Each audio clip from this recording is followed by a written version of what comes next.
अस्सलाम वालेकुम students. Physics में चैप्टर नंबर 2 हम कर रहे थे और इक्वेशंस ऑफ मोशन जो हैं हमने ड्राइव करनी है। आपको पता है इक्वेशन ऑफ मोशन जो हैं वो जैसे V F is equal to V I plus A T, S is equal to V I T plus 1/2 A T square और इसी तरह से 2 a s is equal to V F square minus V I का square. तो ये जो हैं basically 3 equations of motion जो हैं हमारे पास। इसमें अगर वी एफ देखें तो वो फाइनल वेलोसिटी है, वी आई जो है वो इनिशियल वेलोसिटी, ए जो है वो एक्सेलरेशन होता है, टी टाइम होता है, इसी तरह एस जो है वो टोटल कवर्ड डिस्टेंस होता है। तो ये इसका कुछ ग्राफ है, लेकिन हम देखेंगे कि फर्स्ट इक्वेशन ऑफ मोशन जो है हमने कैसे ड्राइव करनी है। अब फर्स्ट इक्वेशन ऑफ मोशन के लिए हम ज्यूम कर लेते हैं कि लेट ए बॉडी, इसमें साथ साथ लिखता भी जाता हूँ ताकि आपको कुछ आसानी से समझ आए कि let a body is moving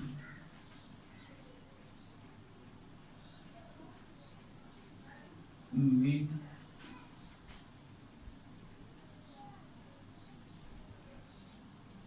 initial velocity V I and after some time t its velocity becomes vf। यानी एक जिस्म जो है इनिशियल वेलोसिटी वी आई के साथ मूव कर रहा था और टी वक्त के बाद उसकी वेलोसिटी जो है वो वी एफ बन जाती है। And let the body is moving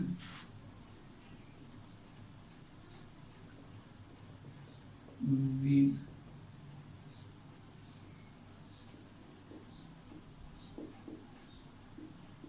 uniform acceleration A. यानी हम ये भी सपोज कर लेते हैं कि ए से बी तक जब जिसम मूव करता है तो वो यूनिफॉर्म एक्सेलरेशन ए के साथ मूव कर रहा है, टाइम टी के साथ जो है वो मूव कर रहा है। तो ये भी है कि as the acceleration is uniform,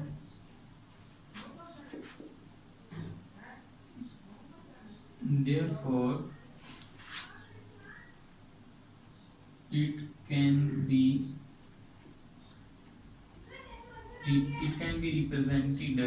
by a straight line by a straight line at speed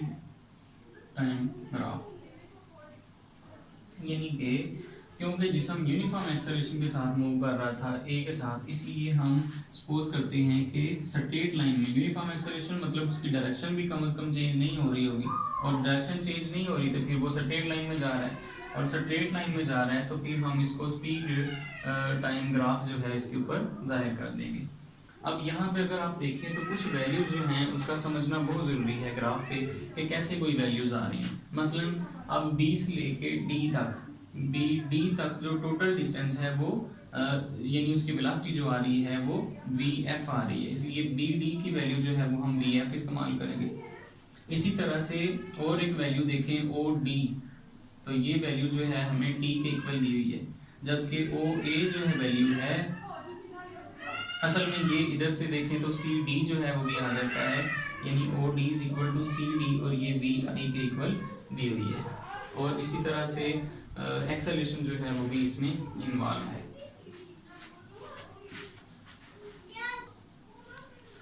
तो यहाँ से अगर आप देखें तो हम लिखेंगे कि slope of line A B gives acceleration of the body। यानी कि इस ग्राफ के अंदर जो स्लोप नजर आ, अब स्लोप होती क्या है, टेंजेंट जो फाइंड किया जाता है किसी भी फिगर का तो वो असल में एक स्लोप ही होती है। यानी अगर यहाँ से आप देखें तो tangent theta is equal to होता है परपेंडिकुलर ओवर बेस के, और परपेंडिकुलर यहाँ से जो है वो बी सी वाली लाइन है और बेस इसकी ए सी बन रही है, इसलिए slope of line A B जो है वो यहाँ से आ जाएगी G B C over A C के। लेकिन बी सी जो है अगर आप ये देखें तो बी सी ये हिस्सा है, पोर्शन है, और बी सी अगर ये पोर्शन है तो टोटल पोर्शन था बी डी। अगर बी डी के अंदर से हम सी डी को माइनस कर दें तो बाकी बी सी बचता है, इसलिए बी सी की जगह पे हम यहाँ वैल्यू इस्तेमाल कर लेंगे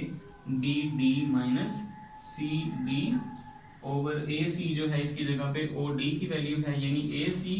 इक्वल है लेंथ में ओ डी के, इसलिए इसकी जगह पे हम फिर ओ डी जो है वो लगा लेंगे। अब ये क्योंकि स्लोप ऑफ लाइन जो है ये इज इक्वल है एक्सेलरेशन के, इसलिए इसका मतलब कि इसकी जगह पे हम एक्सेलरेशन जो है वो ए ज़ाहिर कर लेंगे। अब अगर आप वैल्यूज लगाएं तो A is equal to B D की वैल्यू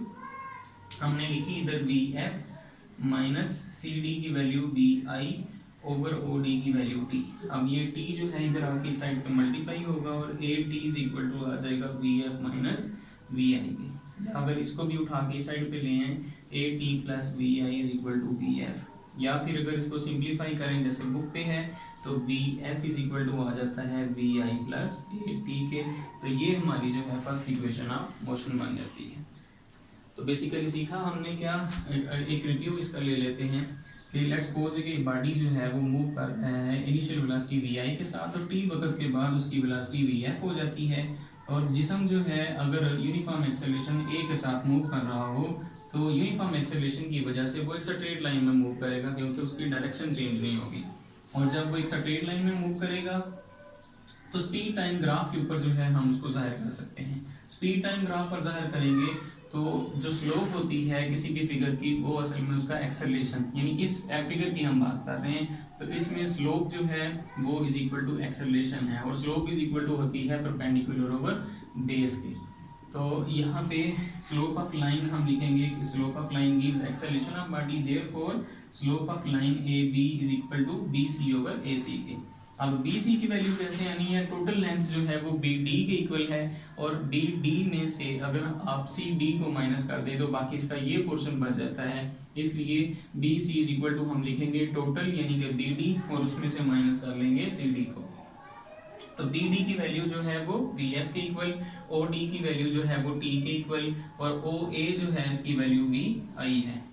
ए ओ डी क्यों लगाया है, क्योंकि ए सी जो है वो बेसिकली ओ डी के इक्वल है, इसलिए इन तीनों की जब वैल्यूज लगाएंगे तो ए इज इक्वल टू आ जाएगा V F minus V I over T के, और ये टी इधर जाके इससे मल्टीप्लाई होगा, A T is equal to V F minus V I के, ये वी आई जो है इस साइड पे आके प्लस हो गया, या फिर इसका सादा फॉर्म में जैसे इसकी मतलब स्टैंडर्ड फॉर्म में जो दी होती है याद करने के लिए अगर हम वो देखें तो V F is equal to V I plus A T के आ जाएगा। लेंथी है थोड़ा सा, मतलब इस लिहाज से क्योंकि आप नए स्टूडेंट्स हैं, 9वीं क्लास में भी आपकी एंट्री हुई है और पीछे तो सिर्फ आप 8 क्लास तक डेफिनेशन ही याद करते थे, लेकिन अब जो है आपको इसका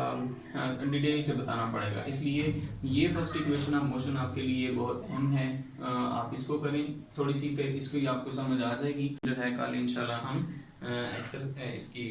सेकंड इक्वेशन और थर्ड इक्वेशन ऑफ मोशन जो है वो सॉल्व करेंगे। ओके, अल्लाह हाफिज़।